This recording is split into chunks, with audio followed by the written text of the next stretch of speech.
Welcome to Theater Eclectic's production of As You Like It. Looks like we've used up most of the chairs, which is a good thing. I guess if we need some, we'll peel some from the back. Anyway, thank you for being here. My name's Phil Levy, and I'm the instructor for the acting class at Santa Barbara City College School of Extended Learning. I'm also the director for the show, and tonight I'll be playing the role of the exiled Duke Senior. Some of our performers have quite a bit of experience in theater. For some, it's their stage debut, this production. So that's kind of a fun thing. You get to be part of that.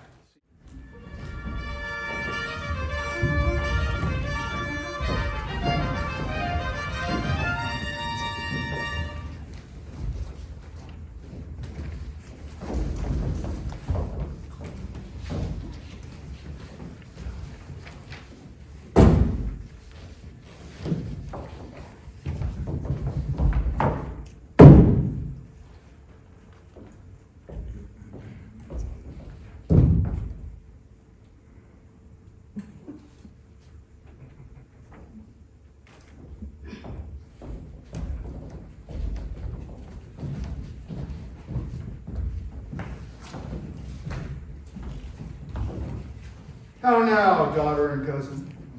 Are you crept hither to see the wrestling? Aye, my liege, so please you give us leave. You will take little delight in it, I can tell you. There is such odds in the man. In pity of the challenger's youth, I would fain dissuade him, but he will not be entreated. Speak to him, ladies. See if you can move him. Young man, have you challenged Charles the wrestler? No, fair princess. He is the general challenger. I come, but in as others do, to try with him the strength of my youth. Young gentlemen, your spirits are too bold for your years. We pray you, for your own sake, to embrace your own safety and give over this attempt. Do, young sir. Your reputation shall not therefore be misprized. We will make it our suit to the Duke that the wrestling might not go forward. I beseech you, punish me not with your hard thoughts, but let your fair eyes and gentle wishes go with me to my trial, wherein, if I be foiled, there is but one shame that was never gracious. If killed, but one dead that would be willing to be so. Only in the world I fill up a place which may be better supplied when I have made it empty. What little strength I have, I would it were with you. And mine to eke out hers. Come! Where is this young gallant so desirous to lie with his mother earth? Ready, sir, but his will hath in it a more modest working. You shall try but one fall. It'll only take one fall, boss. My guy is elite. And you mean to mock me after? You should not have mocked me before, but come your ways. Now Hercules be thy speed, young man! I would I were invisible to catch the strong fellow by the leg. Oh, excellent, young man! If I had a thunderbolt in my eye, I could challenge you down. No more! Yes, I beseech your grace. I am not yet well breathed. How dost thou, Charles? He cannot speak, my lord. Bear him away!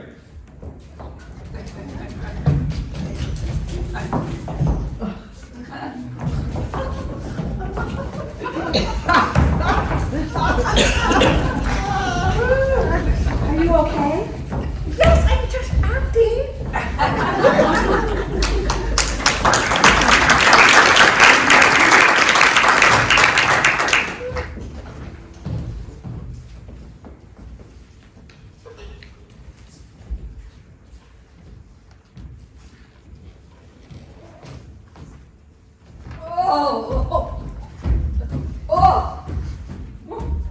Come along, come along.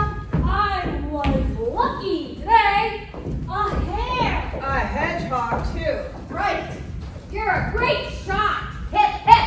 Hooray! Hip, hip. Hooray! Hip, hip. Hooray! Now, my co-mates and brothers in exile, hath not old custom made this life more sweet than that of painted pomp? Yes!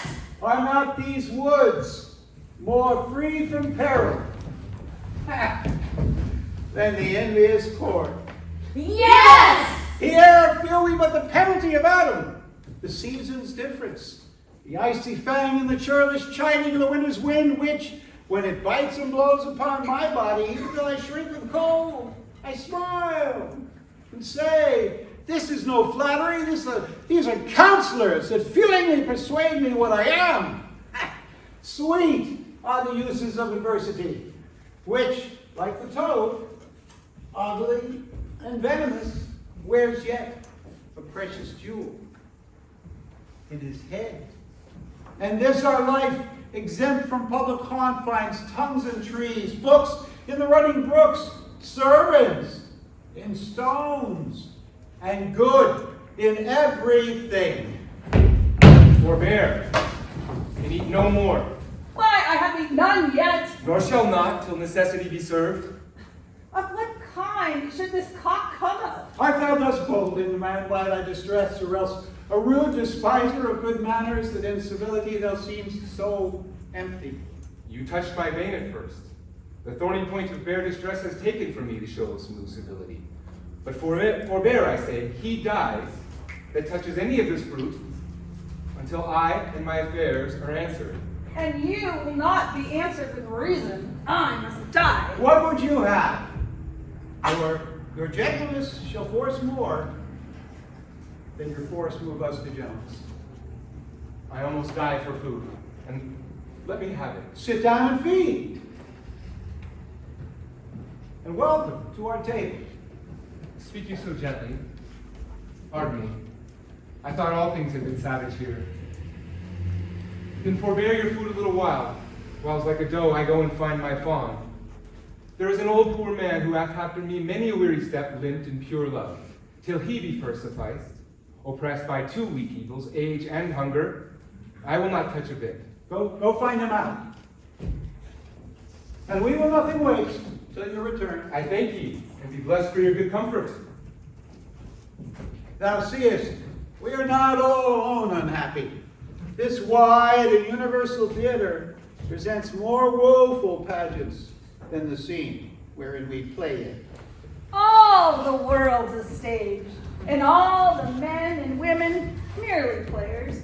They have their exits and their entrances, and one man in his time plays many parts, his acts being 7 ages. At first, the infant, mewling and puking in his nurse's arms.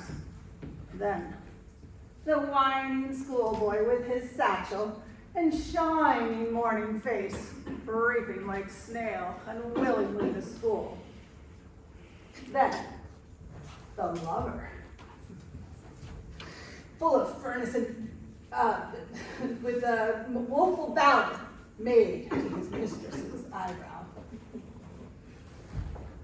Then, a soldier, full of strange oaths and bearded like the pard, jealous in honor, sudden and quick in quarrel, seeking a bubbled reputation, even in the cannon's mouth.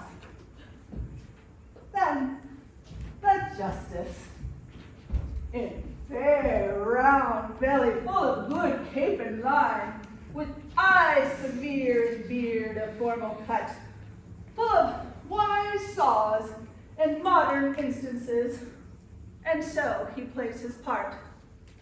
The 6th age shifts into the lean and slippered pantaloon, with spectacles on nose and pouch on side, his youthful hose well saved, a world too wide for his shrunk shank, and his big manly voice turning again to childish treble, pipes and whistles in his sound.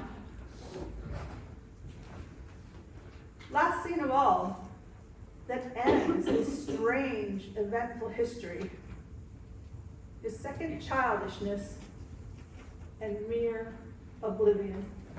Sans teeth, sans eyes, sans taste, sans everything.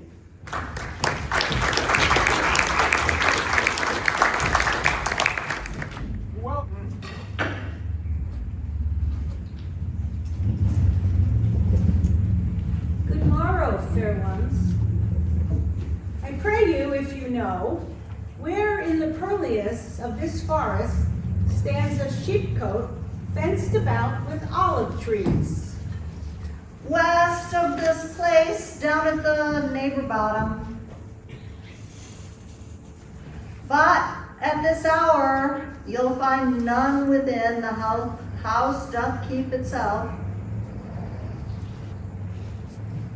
If an eye may profit by a tongue, then should I know you by description?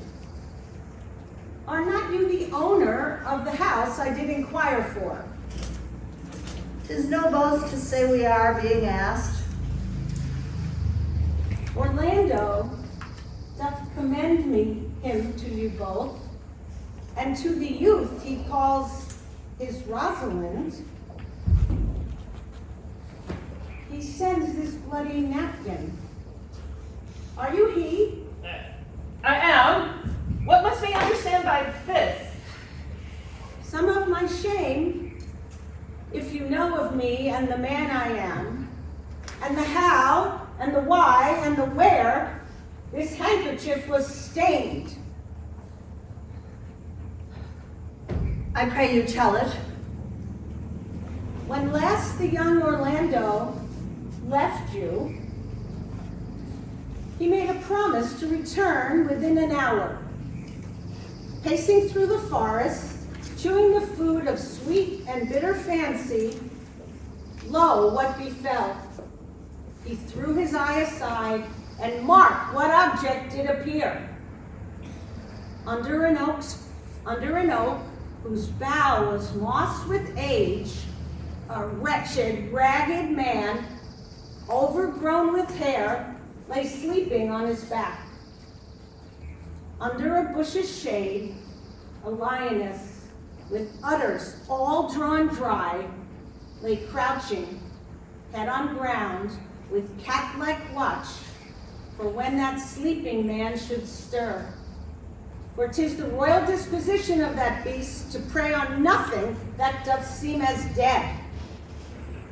This scene, Orlando did approach the man, and found it was his brother, his elder brother.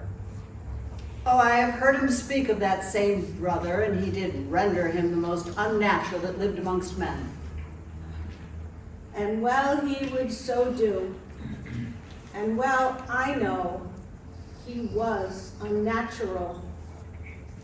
But to Orlando, did he leave him there food to the sucked and hungry lioness?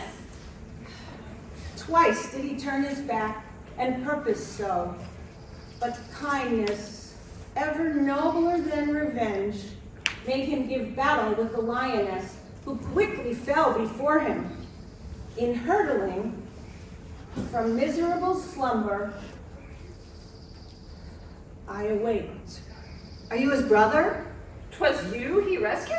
'Twas you who did so oft contrive to kill him? 'Twas I, but 'tis not I.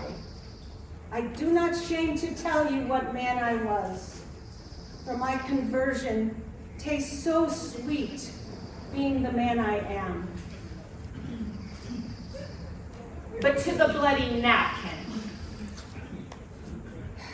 By and by, in brief, he led me to the gentle Duke, who gave me fresh array and entertainment, committing me unto my brother's love, who took me instantly unto his cave.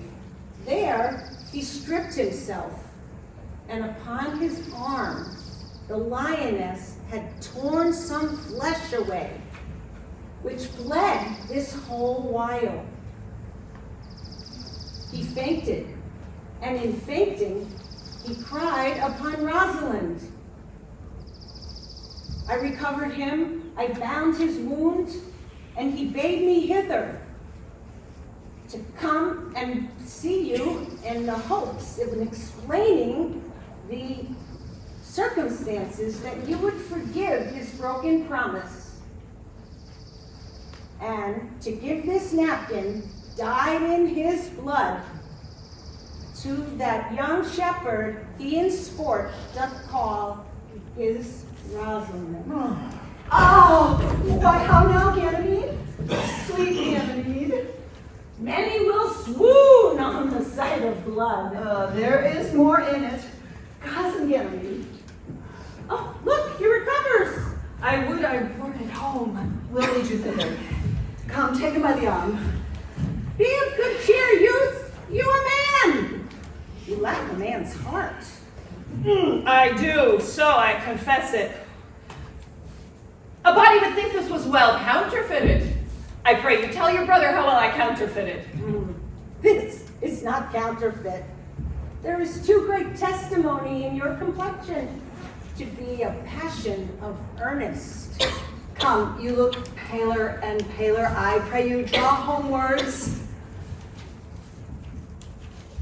And you'd come with us. Oh, that I will, for I must bear answer to my brother. How you excuse him, Rosalind? I shall devise something, but commend my counterfeiting to him. Will you go?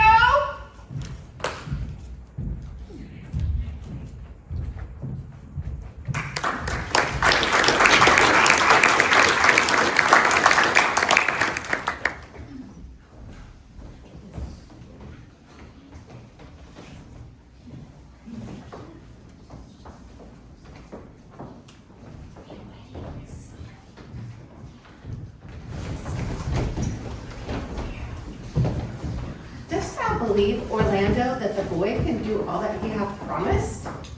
I sometimes do believe it, and sometimes do not. As those that fear they hope, and know they fear. I sometimes remember in the young shepherd boy some lively touches in my daughter's favor. My lord, the first time that I ever saw him, methought he was a brother to your daughter.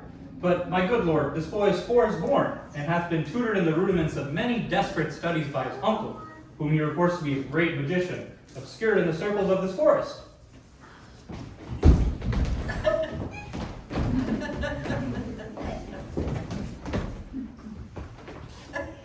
Salutations and greetings to you all. Good my lord, bid him welcome. This is the motley-minded gentleman I've so often met in the forest. He's been a courtier, he swears.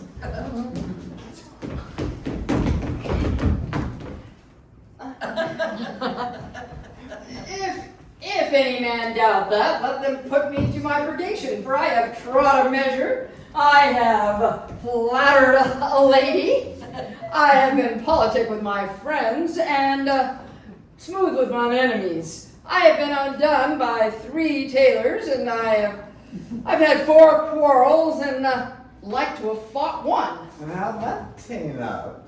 Well, faith, we found the quarrel to be upon the 7th cause.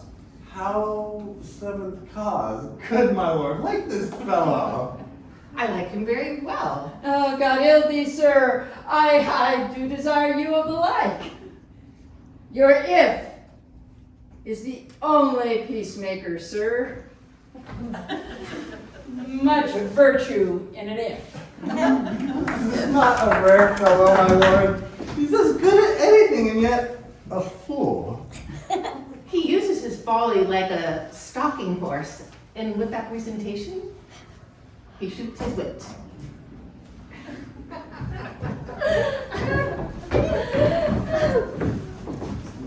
To you I give myself, for I am yours. To you I give myself, for I am yours. If truth be in sight, you truly are my daughter. If there be truth in sight, you are my Rosalind. My dear niece, I'm so welcome to see you, even as daughter. Welcome.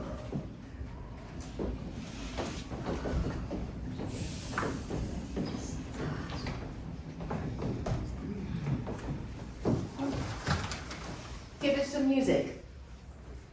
It was a lover and his lass with a hey and a ho and a hey. Nanny now over the green, cornfield did pass in the springtime, the only ring time. Sweet lovers love the spring. Give us some more music. And to brides and bridegrooms all, with measure he Joy to the measures fall.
How now, daughter and cousin? Are you cryptic enough? The little strength that I have, I would it were with you, and mine to eke out hers. Come! Where is this gallant youth? Is so desirous to eke out and live in the ground. Ready, sir, but his will hath in it a more modest working. You shall try but one fall. It's only going to take one fall, boss. My guidance, elite. And you mean to mock me after? You should not have mocked me before. Now, Hercules, be like speed, young man. If I were invisible, I'd catch the strong fellow by the leg.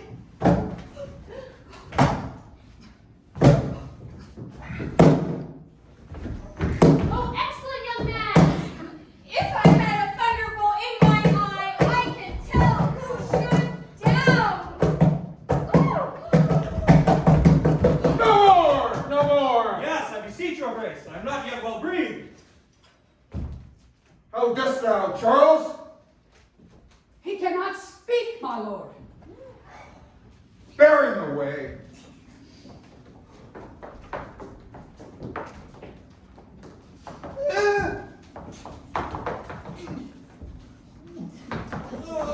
Are you okay? Oh, I'm just acting.